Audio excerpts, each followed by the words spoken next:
Assalamualaikum. So kali ni kita ada pemasangan dekat Setia Alam untuk kediaman baru rumah customer kita ni.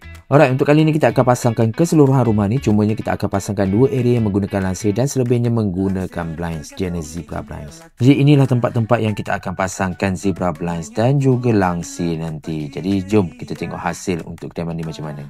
Jadi inilah hasil selepas pemasangan untuk rumah customer kita ni. Alright, untuk warna kali ni yang dipilih oleh customer kita adalah warna biru gelap. Warna ni memang nampak nice dan eksklusif macam tu.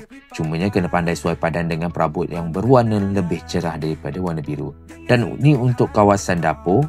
Untuk kawasan dapur ni customer prefer untuk menggunakan zebra blind sahaja. Dan jom kita pergi tengok bilik pula macam mana. Alright, untuk bilik customer menggunakan zebra blind juga. Cumanya bilik master sahaja yang menggunakan lansir dan lagi dua bilik tu menggunakan zebra blinds. Seperti ini, sama warna dengan langsir dekat hall bawah. Jadi kalau kata anda stay dekat Setia Alam dan nak mendapatkan khidmat tempahan daripada kami, jangan lupa hubungi kami, okay? See you in next video guys. Bye-bye.